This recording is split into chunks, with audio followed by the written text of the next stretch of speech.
that today is a beautiful day, and it's a beautiful day if you're Black. And also today we're going to talk about Joe Biden and his student loan announcement. Biden made a big announcement on the student loan front about some student loan forgiveness that a lot of us have been waiting for. We've been waiting for Biden to talk about this. Well, there's some stuff about this student loan legislation that you probably don't know. It's my job to inform you, so that's what I'm about to do. So get comfortable, buckle up your seatbelt. We're going to get started on the Black Financial Channel right now.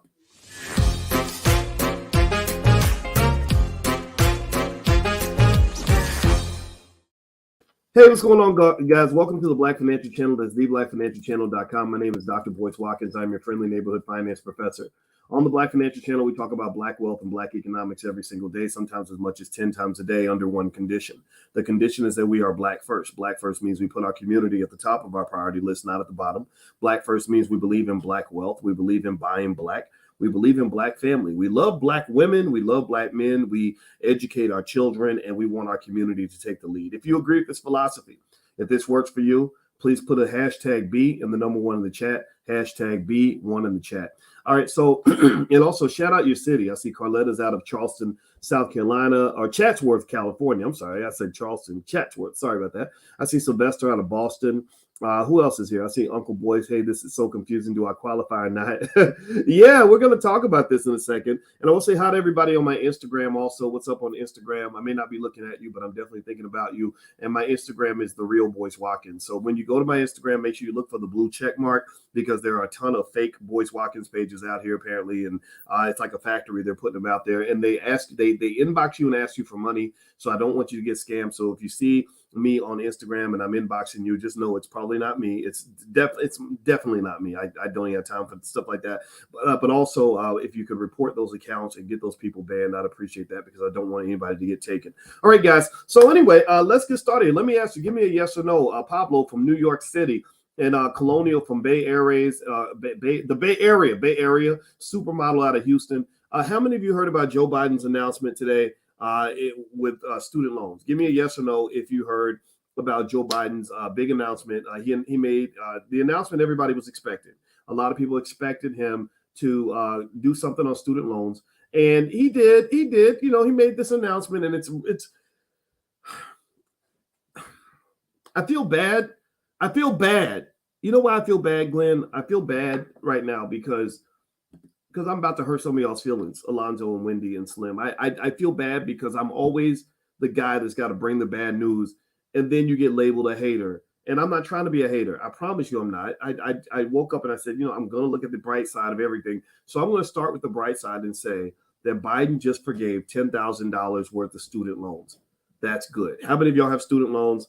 Give me a yes in the chat. If you have student loans, and also if you meet the other criteria is that you can't make more than $125,000 a year. So if that is going to help you on some level, say yes in the chat. And I'm going to stop. Before I move on, I'm going to clap. And my wife says I need to look at the bright side of things. I can't be an old man shaking his fist at the air. So I'm not going to do that. I'm going to clap for you and clap for this move and clap and say, yes, it's certainly better than nothing. Yes, it was a move in the right direction. Yes, it's a good thing. And in fact, I'm going to talk about the good thing before I start getting into the weeds of it all. Like that sometimes being too smart is a little bit of a curse, and it just drives me crazy. But also before I move on, I have to make sure I give a shout out to the person that's helping sponsor this podcast. And this brother wrote a great book called Get Up, Get Out, and Get Something. His name is Alan Perry. Alan Perry is our Dr. Boy shout out for today. He wrote a book called Get Up, Get Out, and Get Something. A message to the incarcerated Black man. So he says that you should get this book as a gift to your loved ones. This book is an attempt to break the cycle of incarceration that plagues our Black communities. It's available on Amazon and Facebook and at Daily Boy the author. At Daily Boy the author. I'm gonna put that on the screen so y'all can see it. But I don't know. I like this. I have to give a shout out to this brother, not just because he's helping to sponsor the podcast, but also because incarceration is next to my heart. Give me a yes in the chat if you have a loved one who has been incarcerated, and you just hate what's going on with this incarceration epidemic. That's been one of the great destroyers of Black people and Black families and Black wealth. And I'm gonna put that on the screen so y'all can also go and find his page and support him. And also his book is on Amazon. So forgive me for taking a moment to share Alan Perry's book, but I want to make sure that y'all know what this brother's doing. I love it. If you'd like to sponsor a podcast or have me talk about your book, your Black-owned business, your platform, or anything like that, just go to drboycefinance.com and you can actually sponsor a shout out. You support us, we'll support you. All right, so let me read this article. This is about Biden and the student loans. Hit the thumbs up button. Thumbs up, thumbs up, thumbs up, share, subscribe. So here's the title, CNBC. It says Biden cancels $10,000 in federal student loans for most borrowers. President Joe Biden announced that he will forgive $10,000 in federal student debt for most borrowers, delivering financial relief to millions of Americans. Biden will also cancel up to $20,000 for recipients of Pell Grants. Good. Okay.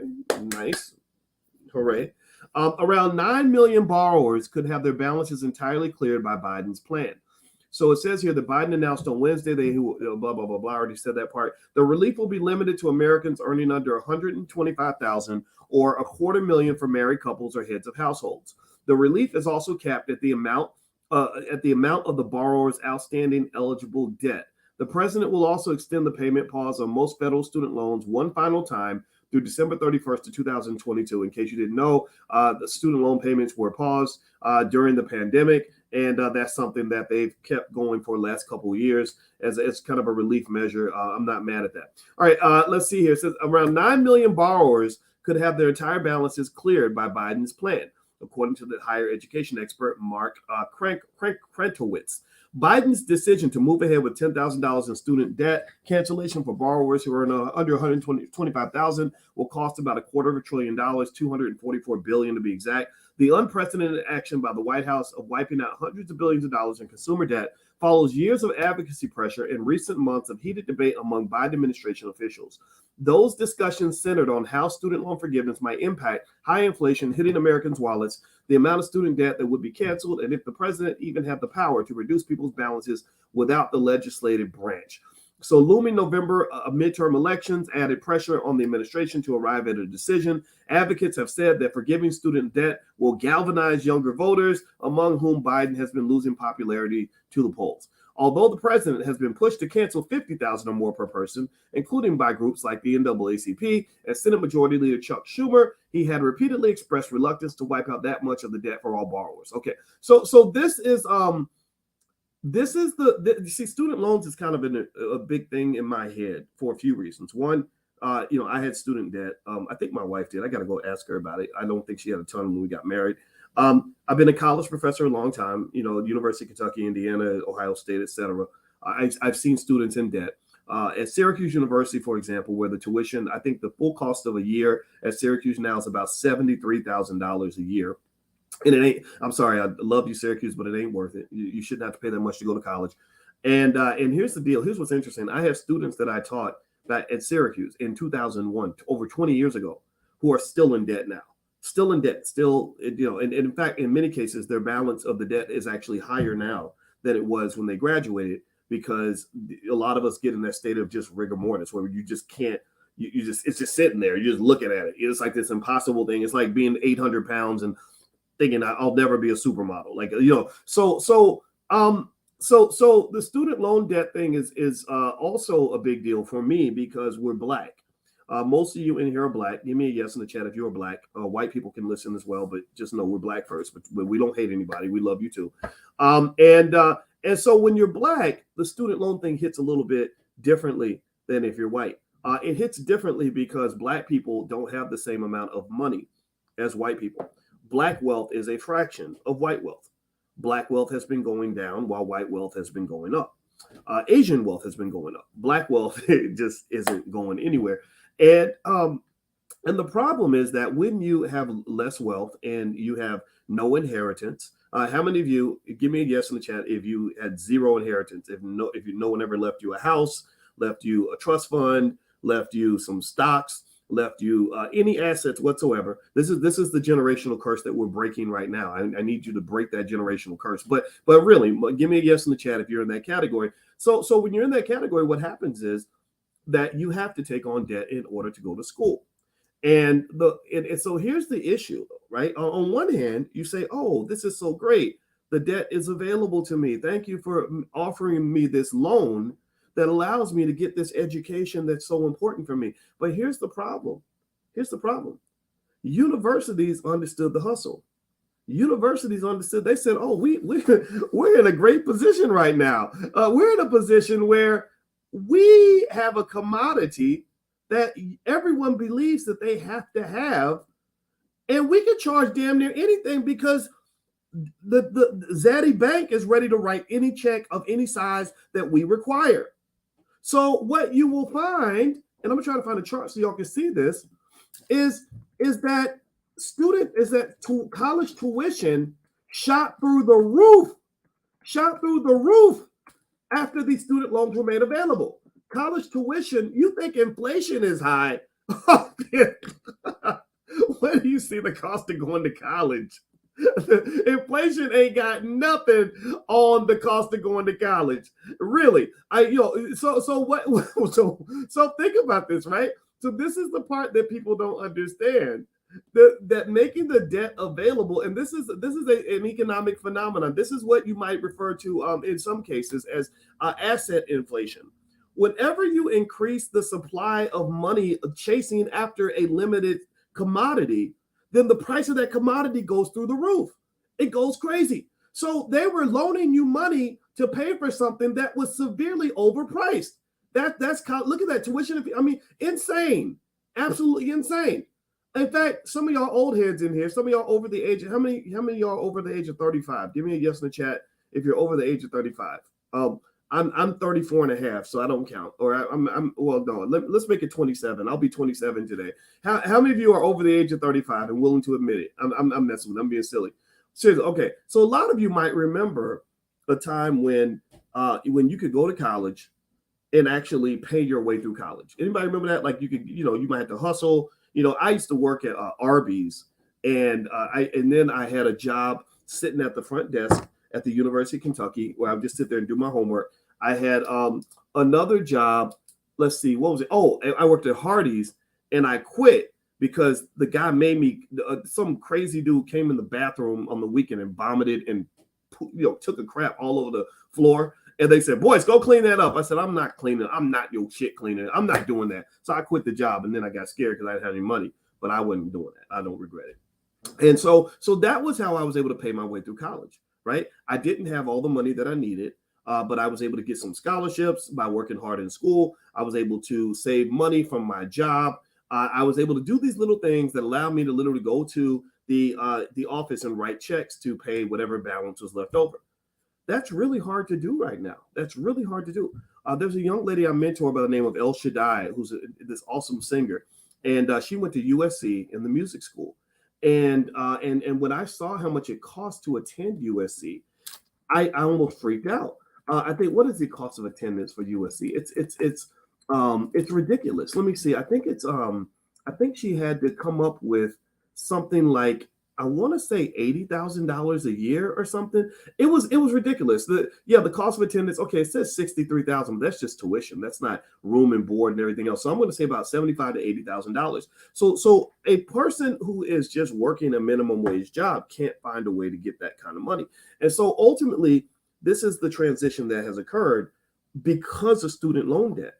And so with Joe Biden, what makes his announcement complex is the fact that he is making himself into the hero by volunteering to fix a problem that he created in the first place. It's like somebody coming to your house and secretly putting 10,000 roaches in your garage, and then they show up as the exterminator and they kill 100 roaches and say, "Look what I did for you. Don't you appreciate me?" But you got to understand the whole full circle conversation. Right? You got to understand exactly what. Well, you got to say, wait a minute, you put the roaches in the house, so you got to clean them all. You can't clean 100 of them and then leave the other 10,000 for me. You've got to clean all of them. Or imagine if somebody runs around and they're shooting people in the face and in the arm with a shotgun, and then they say, "Hey, we're handing out Band-Aids in the back." That's a big problem. So with Joe Biden, and I'm going to read an article from The Intercept that kind of illustrates this. And shout out to Elizabeth Warren who actually, I'm not really, I told you guys I'm not voting Democrat or Republican. I don't play that game. I just can't do that anymore. But if I was to vote for a Democrat, I would vote for Elizabeth Warren, who is a Harvard law professor and a bankruptcy expert, or at least she was at Harvard. I don't know if she's still there or not. I don't keep up with these people's careers. But Elizabeth Warren, a bankruptcy expert, explained very clearly how Biden's legislation that he pushed on student loans many years ago substantially increased the number of bankruptcies in this country, and also made it more difficult, actually made it impossible for you to actually declare bankruptcy on your student loans. So let me read some of that. I'm going to read some of that to you now. And do me a favor, hit the thumbs up button, thumbs up, share, subscribe. And I want to just remind everybody, don't forget, we got 64 days to the All Black National Convention. That is the premier gathering of all Black people who love Black people. Our special guests for this year are, we have a lot of them, but a couple of them are billionaire Mike Roberts, Rizza Islam, who's a great activist, the chairman of the Air Jordan brand, Larry Miller, is going to come by, and we got a lot of other people. We have experts in everything from crypto to relationships. My wife will be there; she's a relationship therapist and a full professor of social work. So we're going to have a lot of great people there that will make you into a better person. We even have a track for children. So if you're interested in going to the convention or taking a look, just go to allblacknationalconvention.com. That's the URL on the screen. Or you can also, if you want to be a vendor and you want to make money selling your goods for your business, you can go to abncvendors.com. And also, don't pay full price for your hotel. Do not pay full price.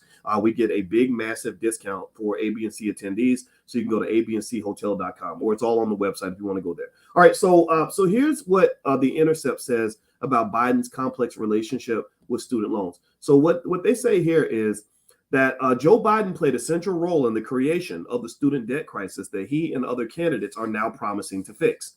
According to a close look at the legislative history around the spiraling phenomenon, today, more than 44 million Americans collectively owe 1.6 trillion in student loan debt, a figure that has surpassed similar numbers for nearly every other form of debt, including credit cards and auto loans.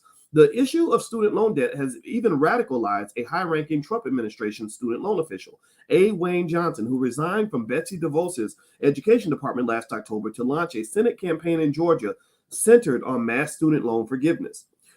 Early in his senatorial career, Biden played a role in making it easier for students and parents to take out burdensome loans spanning across several decades. Later, his landmark bankruptcy reform legislation made it nearly impossible to discharge student loans, birthing a predatory industry and sinking millions into unsustainable levels of debt. Now, let's talk about debt for a minute.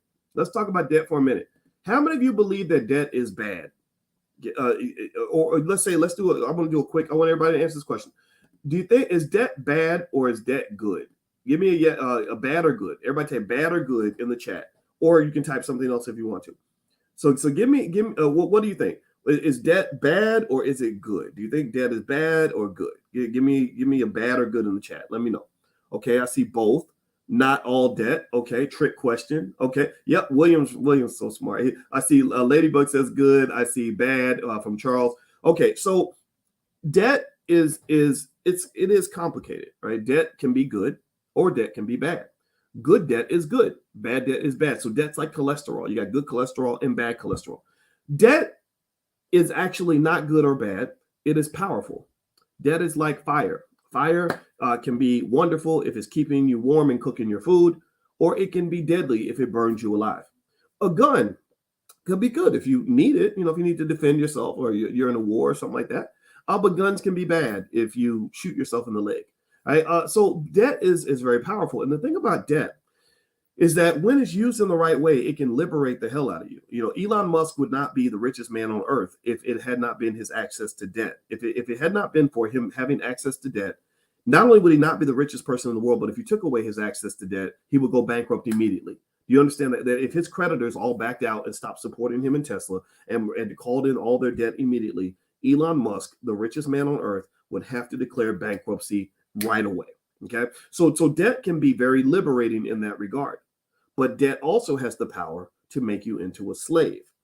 And a lot of people maybe in this chat right now have been constrained or put into some form of financial slavery as a result of exorbitant amounts of student loan debt. Taking on debt for a business venture that's going to make you a ton of money, nothing wrong with that. Taking on debt to reasonable amounts of debt to buy a house that's going to appreciate in value, smart move. But when you're taking on debt to secure a commodity that is overpriced in the first place, well, that's a type of slavery that's built on an economic illusion. It's an economic illusion. And why do I say that? Well, because if I put you $200,000 in debt for a college degree that's really only worth about $50,000, then $150,000 of that debt is invalid. However, you will be enslaved by that. You can't do the things you could normally do. Debt is great for leverage, but debt can constrain you. You can't move. You can't make the moves you want to make. A lot of you maybe are stuck on jobs you don't want to do because you have to pay your student loans back. So and also remember this, for Black people, I told you guys, Black people, it's always worse. We actually have a problem where half of all Black college graduates default on their student loans. In fact, when they did a study, they found that most Black college graduates, they graduate with student loan debt. I want to say at least half of them have a higher balance 10 years later than they did when they finished school. That the balance didn't just not go down, it went up. So this debt is one of the greatest deterrents to the ability to build wealth in the Black community that there is. What they did was, it's like a basketball team that's trying to win a championship, right? So we're team Black people. And if you're trying to win a championship, you got your superstars on one end, you got your LeBron James, and then you got your scrubs on at the end of the bench. The 12th man, he sucks. He's not going to win games for you, but you got your superstars who, the LeBrons of the team. So college graduates, like the smart Negroes out here, those of us that got the letters behind our name, the BAs, BSs, MAs, and MSs, and all that, we're kind of like a little bit like the LeBrons. We pop our collars and say, look at us, I'm making things better. I'm breaking generational curses. I'm the first in my family to go to college. I'm really, white people say, well, you're a credit to your race, right? We're really out here doing it.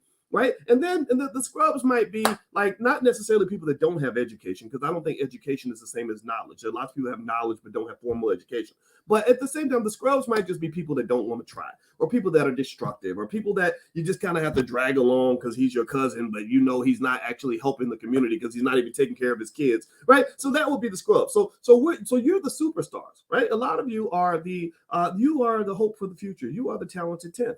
Well, think about this. Imagine if you go into a basketball game and the other team, right before the big game, they go to all your best players. They go to your 3 best players, and they take a baseball bat and they hit them all in the kneecaps as hard as they can. Are you going to win that game? If they just went to LeBron and hit him in the knees with a baseball bat and then hit him in the head, does that increase or decrease your chances of winning? It decreases your chances. Why? Well, because you're competing in the game of wealth, and your best players are handicapped. Your best players are injured. Your best players are not even in the game, not even in the wealth game anymore. Because here's the deal. Look, if you go to college and make straight A's and you graduate and you got $250,000 in debt and then you default on your student loans, what's going to happen to your credit score? What happens to your credit score when you don't pay those loans back? Does it go up? That ain't no trick question. Does it go up or does it go down? It craters. It absolutely craters. And then, so then what happens? Well, now you can't play the wealth game anymore because the wealth game does require some access to credit, right? So remember, you're the talented 10th. You went to Harvard. You got an MBA from Harvard, but those loans came a calling, and you couldn't handle those. There are people I saw. There's a whole TED talk from a really smart Black lady who went to Harvard and talked about how she'd go to dinner and couldn't even pay for the food. Like it was crazy, right? And so again, because finance is my thing, I understand exactly what's going on here. So you have to dissect these situations and say, well, how did this happen? Well, there's a process, there's a system, there's kind of a game plan to sort of put you in that position. So ultimately, what I'm saying to you is that when your best and your brightest and your most educated people are the ones who are dying in debt, then guess what? They have taken your best players on the basketball team in the game of wealth, and none of them are even in the game at all. None of them are. The wealth builders in the Black community are not actually, in many cases, the people that have all the degrees and the education. Why is that? Well, because number one, many of us never learn how to start a business. Because that's where the millionaires and billionaires come from. They're business owners. They're not employees. Number two, We overspend trying to maintain a certain lifestyle because that's how we're supposed to go to Prince George's County. That's what you'll see. A lot of people in debt to buy the big house and the fancy car and the fancy clothes and all this other stuff. Still ain't paid the student loans off. Many of those who can't handle the student loans end up going either ending up in bankruptcy or they end up defaulting. The loans don't go away. It's like a financial STD. It stays with you for life. And then they're not able to actually go and start that business. They're not actually able to go and buy that real estate. They're not able to go and do the things that wealthy people do to become wealthy. So if you want to know why Black wealth is going backward instead of forward, despite the fact that you have more college degrees than you've ever had, it's partly because of the student loan crisis. And so there's two areas where Joe Biden has to be given responsibility for declining Black wealth. Two areas where he just straight kicked you square in your testicles. Like he literally backed up, got a running start, and put a military boot right in your balls. Two areas. One, when he signed that legislation on mass incarceration, that was one. He destroyed your families, destabilized your whole situation, took all your strongest, smartest men and sent them all to prison. So now fewer Black women are getting married and families are destabilized. Well, family is a big part of wealth. We've talked about that. Number two is with the student loan legislation. Biden was the guy in the back rooms, and thank you for Elizabeth Warren for being one of the people that's actually highlighting this.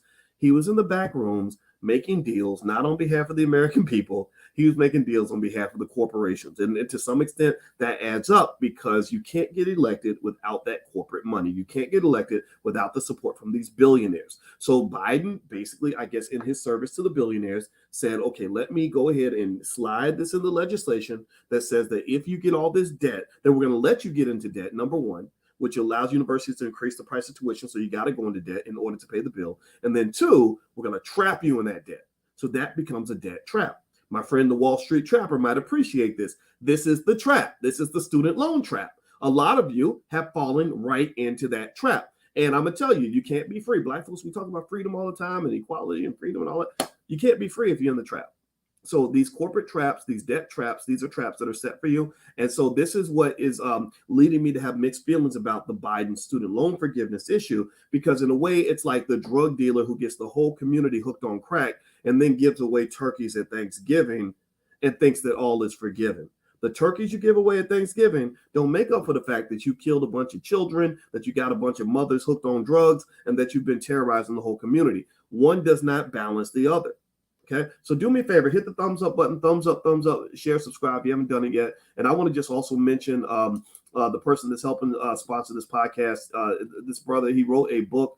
His name's Alan Perry, I believe. Let me see. Alan Perry, is that his name? Yes, Alan Perry wrote a book called Get Up, Get Out, and Get Something, a message to the incarcerated Black man. And he's encouraging you to buy the book on Amazon as a gift to your loved ones who are incarcerated. We cannot forget about all of our hundreds of thousands of community members and fellow Black citizens who are in jail and prison. My heart goes out to you. I know that the world acts like you don't exist anymore. I got friends that some of whom just came home after 30 years, some of whom will never come home. And I cannot imagine how that must feel to be that lonely and watch the world go by and people act like you don't matter. Everybody wants to talk about Brittany Griner, and I hope she gets out of jail. I really do. But remember, you got thousands and thousands and thousands of people right here on American soil that you can release tomorrow, and you ain't got to ask Vladimir Putin's permission to do it. So I'm not saying that Brittany shouldn't get out. You can feel how you want to feel about that. But what I am saying is that it's kind of interesting to me that we are so focused on getting Brittany out of jail in Russia on minor drug charges when we've got thousands of Americans in American prisons on minor drug charges. Maybe we need to let them out too. Maybe we need to do something systematic instead of doing something that's purely symbolic. Okay. So anyway, that's my 2 cents on the issue, and I'm sticking to it. All right. Hit the thumbs up button, thumbs up, share, subscribe if you haven't done it yet. Let me read a little bit more of this article. Okay. So this is on The Intercept, and The Intercept says that on Tuesday morning, Massachusetts Senator Elizabeth Warren pointedly released a plan to repeal the harmful provisions in the bankruptcy bill, reviving a bitter fight she had with then Delaware Senator Biden more than a decade ago. A surrogate, Adam Green of the Progressive Change Campaign Committee, linked the bankruptcy plan to the line of attack against Biden that progressives see as the most potent. He's unelectable. He says, let me keep reading here. There's more. I'm going to get past all the stuff about the elections and all that.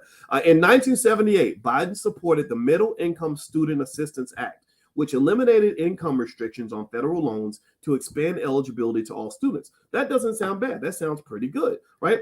Biden helped write a separate bill that year blocking students from seeking bankruptcy protections on those loans after graduation. The income restrictions on the federal loans were reinstated in 1981. Then he went on to vote to create the PLUS loans, parent loan for undergraduate students program in 1980, and the auxiliary loans to assist students, which extended loan eligibility to students with no parental financial support. Quote, within a few years, the crackdown on student debtors filing for bankruptcy that began in 1978 would extend beyond just government loans. In 1984, so what happened was at that time, a lot of students would file bankruptcy and get the student loan debt eliminated like all the other debt.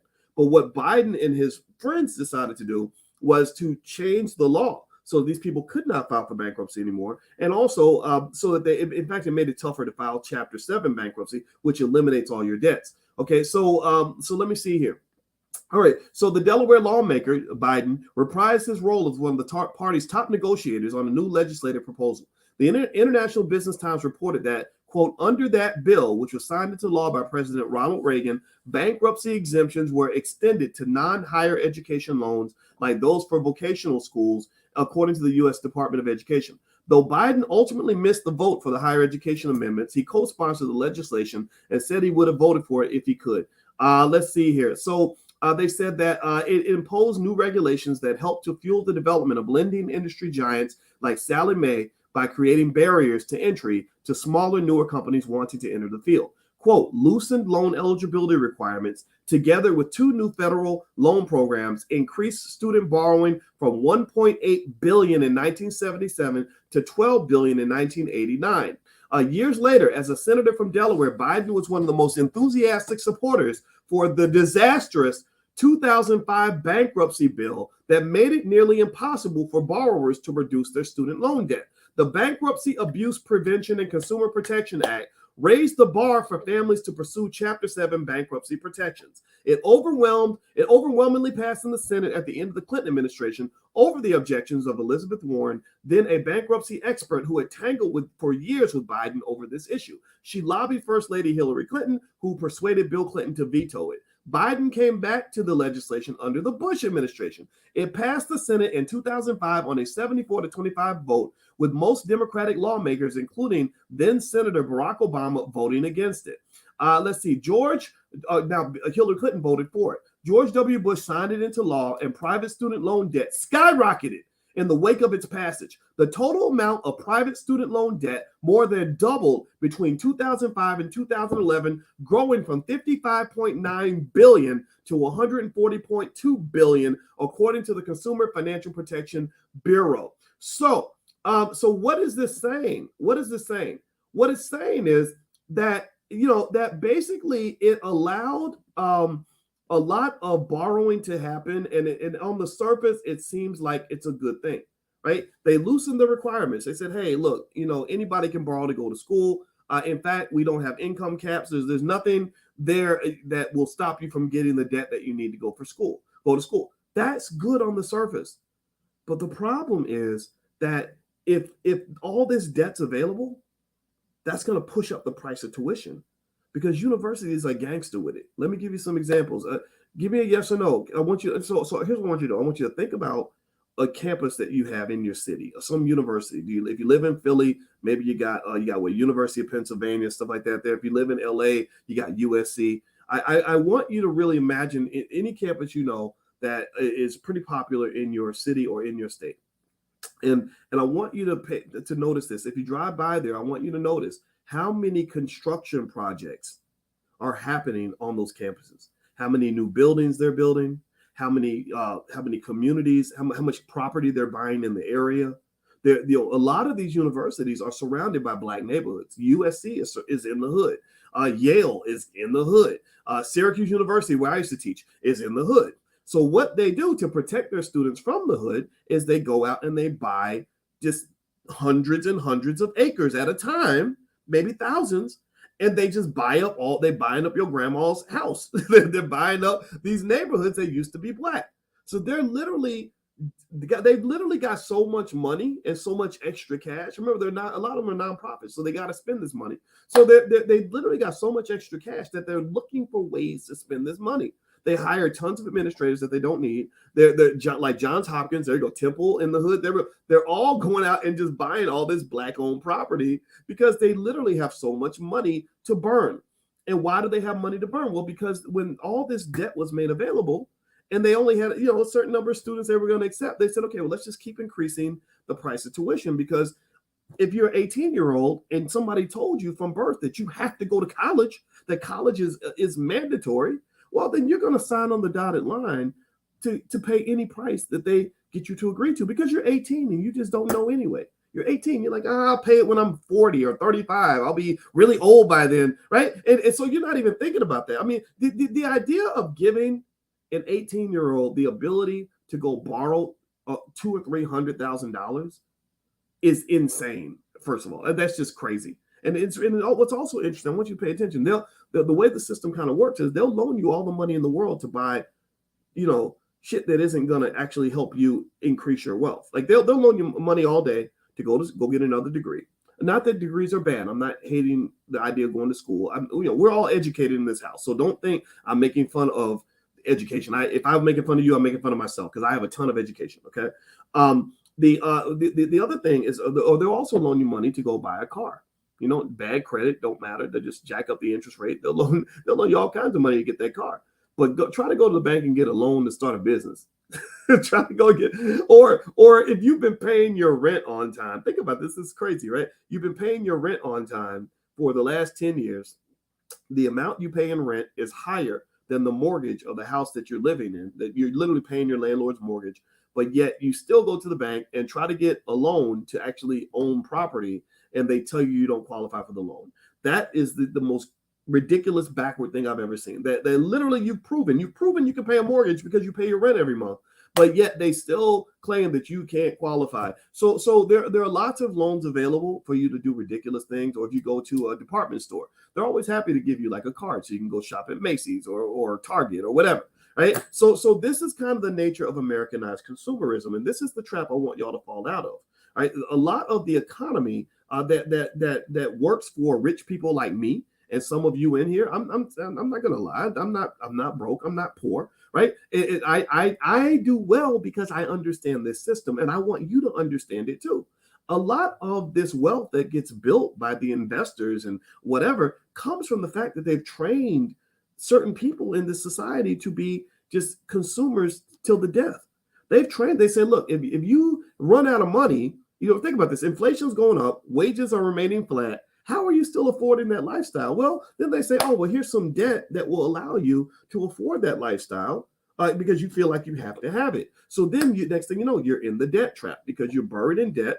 You're hustling on like a hamster on a wheel, trying to just find enough money to maintain whatever fake lifestyle you've been trained to believe that you're supposed to have.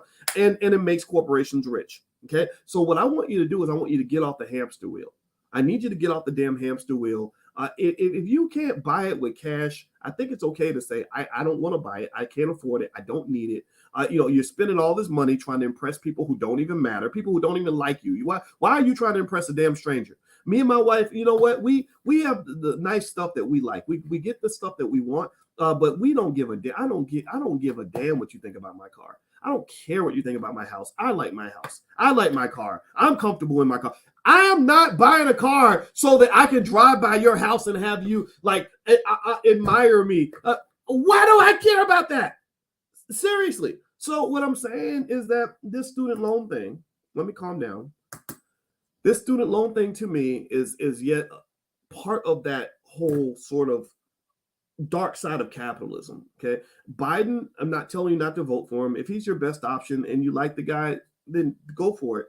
But I will say that you got to ask yourself, why in the world, why on earth would a politician fight so hard? Why would a politician fight so hard to pass legislation that none of the American people even asked for?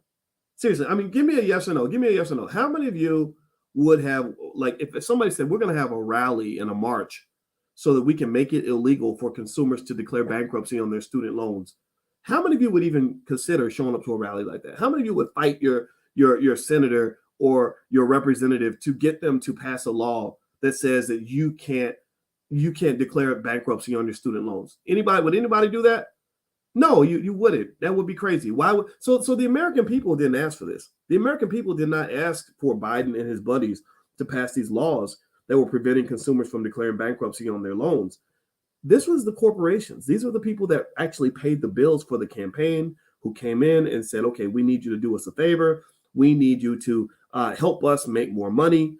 We want to loan money, but we need to force people in a trap where they are required to repay the money no matter what their situation is. We need you to be gangster for us, just like the mafia. When they'll loan you an insane amount of money in a ridiculous interest rate, and then what do? They get the enforcers to come to your house and break your kneecaps if you don't come up with the money. They're going to squeeze blood from the turnip. If you got a nickel in your bank account, you're going to go get that nickel and give it to the mafia boss instead of buying even food for your children because you're so afraid of the consequences. So to some extent, they asked him to help them get gangster. They said, look, we need you to suck them in through the front door by offering them all kinds of debt. And then we need you to lock the back door so they can't get out. Do you follow what I'm saying? Give me a yes if you follow what I'm saying. And this is the paradox of Biden's whole student loan forgiveness thing, is that he's forgiving $10,000 of the debt that he created in the first place. This crisis was largely created, this whole student loan crisis that he's kind of solving a little bit was created by him.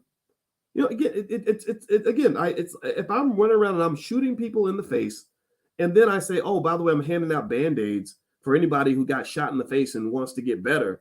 First of all, I'm not even really solving the problem. I'm not helping you. You probably need surgery or something. But on top of that, if you don't stop and say, well, who was doing all this shooting in the first place, then you're not really solving the problem. So what Biden, if he wanted to do the right thing, which I'm not convinced politicians really do, to be honest with you, I don't trust them. But the right thing to do would be to fix the damn system. The right thing to do would be to stop the universities from increasing tuition every year unjustifiably. You shouldn't be able to increase your tuition more than the rate of inflation ever. Number two, you can't just go making all these loans like just without any sort of requirement or expectation. You're giving all this debt to 18-year-olds and trapping them for life. And a lot of you in this room took on that debt when you were 18 and now you regret it. And if you could go back and talk to your 18-year-old self, you would say, don't do it. I know you can get a lot of new clothes with the extra money you're going to get. I know that you're feeling good because you're going to college and fulfilling grandma's dream or whatever, but there are less expensive ways for you to get a good education. We sent our son to college. We can afford college tuition, but I don't want to pay. I'm not going to pay $70,000 a year for you to go to college. I'm sorry. We're going to a state school that isn't going to charge an arm and a leg. You're going to take a little bit of the debt. We'll take on some of the expense, but we're going to do things in a way that's balanced for our family so that we're not mortgaging the damn house for you to go pursue what somebody told you was the American dream. And let me just say this. This is my personal bias. I'm going to tell you again, as a guy, I have been in this educational system for 30 years. I taught my first class at the University of Kentucky 29 years ago, 1993. I taught finance to other students. Half the students were older than me at the time because I was only 22. And I'm going to tell you this. Going to college and graduating from college is not the American dream.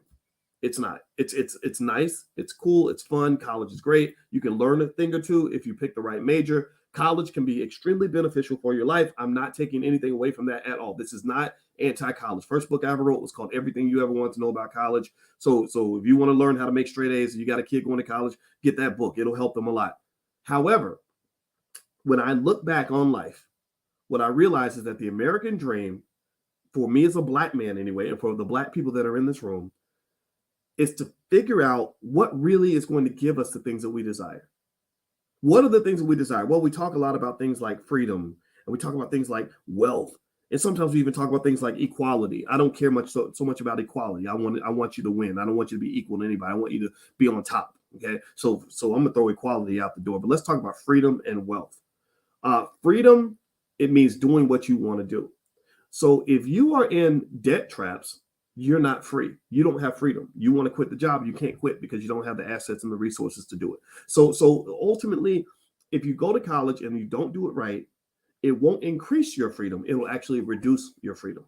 So if I'm sending my kid to college, I tell them, number one, if you're going to major in something that's going to give you an actual skill, not just a piece of paper. So that, because people will pay you to have skill, people will not pay you just for your piece of paper. Number two, if you're a black man or black woman, I say you got to learn how to start your own business, because at some point, if you get tired of working for these folks that are treating you like crap and putting you through all this nonsense, racism, microaggressions, you want to be able to say, kiss my entire black ass. You want to be able to walk out that door and know you got the survival skills necessary for you to still be in a good position. In fact, a better position, because now you can run the company the way you want to run it, as opposed to taking orders from other people. So any black college student that goes to school, in my view, should learn how to start a business. Also, every parent who loves their child should invest for that child. Things like that $5 a day investing plan, which I talk about all the time. That plan, that system, very simple, very easy to use. I'll put the link so you can have it. It's totally free. That is the kind of thing that puts your child in a position where they have resources and assets, so they don't have to go into debt in order to get an education or in order to make their next move. They've actually got something that allows them to pay the bills outside of simply leaning on a system that's built for them to fail, that's trying to put them in a trap. Okay, so ultimately, when I think about those things, let's go back to freedom and wealth. Well, freedom to me doesn't mean getting along in the system. Freedom means, in my view, the ability to evacuate the system if it's not serving you. Right. Well, how can you evacuate the system if you are dependent on the system? If you think that the only way you can ever feed yourself is by taking your degree that puts you in debt and getting a corporation to pay you enough money to sustain your debt, not to actually be financially free, but just to maintain and pay the debt, so what you're going to pay until the day you die, well, that's not a winning plan. That's not the American dream.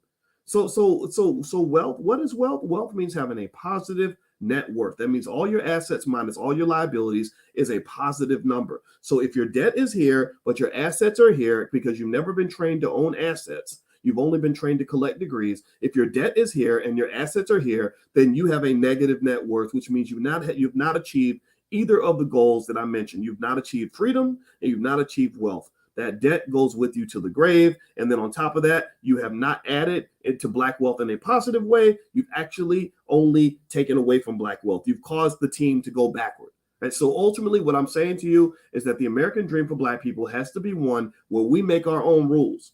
It has to be one where we disconnect from the parts of the system that are toxic and unhelpful, like the excessive amount of American consumerism. You need to throw that out the window. Buy what you need. Buy responsibly. Be economically intelligent. Preserve your resources. Learn that from your grandma and your great granddaddy. They understand this stuff because some of them were around during the Great Depression. Some of them were around before integration. Some of them didn't get the college degree, but they know how to hold on to a nickel. They're not going to go blow it at the club and do all these other silly things with their money. Those are your finance professors that you don't listen to because you're listening to somebody on the internet that's telling you to go do stupid things with your money. My first finance professor was my grandmother, rest her soul, my grandmother Felicia. I named our panther in the Black Business School. Our panther's name is Felicia. That's how I keep my grandmother alive. My grandmother was my first finance professor because you know what she taught me? She taught me common damn sense. She taught me common sense. If you want to get ahead financially, you shouldn't go deep in debt. And if you're taking on some debt, you better have a good reason to do it. Debt should be your last resort, not your first number one option. If you don't need it, why would you buy it? If you get money, why are you giving away more than you're receiving? You can't have a positive surplus economically if you're spending more than you make. Right? She would just teach me little basic things like that, and that is all you really need. All you need is common sense. Okay, so that's my 2 cents on this whole Biden student loan thing. I think the student loan crisis is not going to go away. Biden didn't really solve much of anything. You know what he did? He probably got himself a few more votes with this. And I hope that it helps everybody in this room. I hope that all of you on some level benefit from this legislation. I don't believe politicians are going to save you. I believe that you're going to save you. And because the system's not designed to save you, the system is designed to save itself. And in order for this system to work in America, in order for capitalism to work at the level that it's worked so far in America to this point, there must be the masters and there must be the slaves. And so if you are trapped in a job, then you're kind of a slave. If you're trapped in debt, then you're kind of a slave. If you're trapped in the psychological constraints of excessive consumerism, then you're kind of a slave.